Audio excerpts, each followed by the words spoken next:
deployment of concealed weapons by the assailant. Of course, if one demonstrates grappling techniques in a scenario, in a dojo or a training gymnasium or on videotapes, and the techniques are done in a sport-like manner, where there are rules that have to be followed, then many techniques will seem to work. However, if you look at me now dressed as I would be dressed in the street, you'll have to understand that the employment of a concealed weapon, a firearm, an impact weapon, or an edge weapon is a definite possibility. Right now, as I'm standing here, I have several concealed weapons on my body. These are edged weapons that can be employed very quickly and very efficiently in a close quarters grappling situation. There are different types of concealment rigs that are commercially available to anyone. As I stand here now, some of the primary concealment areas being the forearm and the belt region. Underneath my jacket, my hands are open, it doesn't look like I have a weapon. However, concealed in my sleeve is a dagger. Easily accessible, low profile. Getting this out, using this in close quarters combat would happen like that. Under my jacket, on my belt, is another concealed weapon. So now I have two.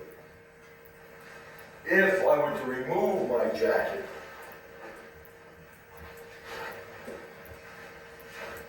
this being the forearm rig, now with a shirt and pants on, I still have concealed weapons. Underneath my shirt on a harness, I have another concealed blade. Of course, in actual fighting, ripping the shirt open and getting this blade out would be very an unsuspecting move. And in certain situations, when you'll be grappling on the ground, it would be very easy to remove a concealed weapon that's in your boot. So those are 4 concealed daggers. 4, a variety of styles, concealed on the arm, in the waistband, around the neck, underneath the shirt, and in a boot. All of these can be easily accessed and used in a number of circumstances, but you should especially understand that this is the type of assailant that you will have to deal with in the street. So going into a grappling scenario, into a grappling, moving, close quarters type of fight, not of your own choice, is something that might happen. For you to willingly do this, you're exposing yourself to severe, if not lethal injury from somebody that's a real fighter, or a real street fighter. These are the type of individuals on the streets of America that you'll have to deal with.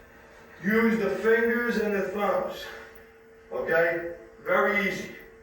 Place that you can always get the palm of the hand onto the chin and just drive the fingers into the eyes. As I explained before, the crotch between the index and middle finger onto the nose, smearing the nose back, and then driving the fingers into the eyes. Hooking the cheek, ripping. I can take my chin, locking his head, and drive my chin into his eye socket. I can do that to the bridge of the nose. Okay? These are techniques that will become instinctive. They're not pretty, they're not flashy, they work. We know we use them in a real fight. Primary technique to try to get, if you figure you're going to be overpowered by this guy, there's nothing you can do. Take an arm, drive it behind his head. Catch your other bicep. Taking it, even in the course of a fight. Yeah, really. Just start working your fingers down his face into his eyes.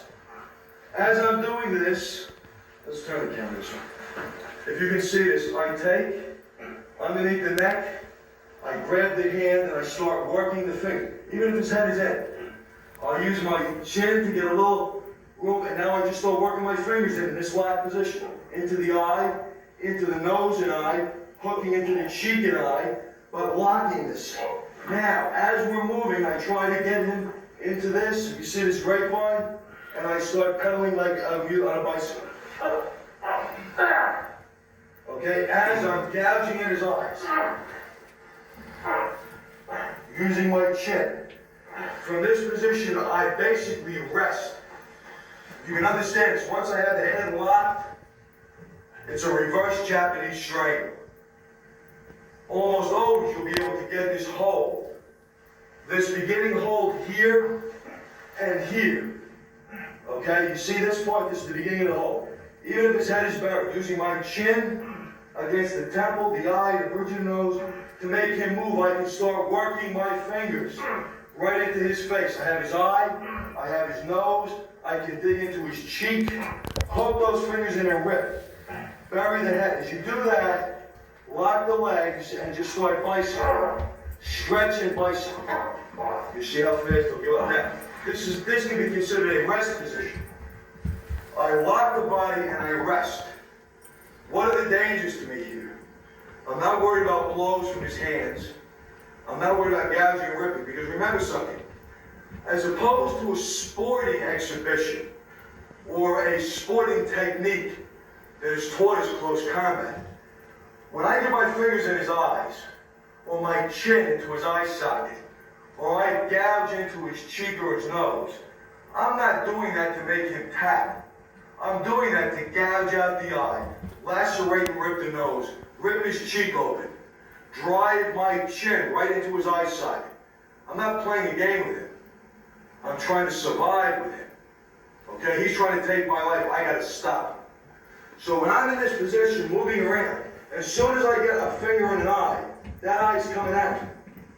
As soon as I get a finger in his nostril, I'm ripping his nose off. If I get my chin into his eye socket, I'm crushing his eye. I'm not doing this so he can tap and let go. That's not happening. So as long as my hands are on their way first to do this type of injury, I'm not concerned what he does with these hands.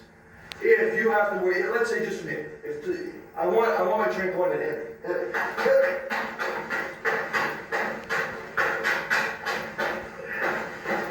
Okay? Those are some good shots.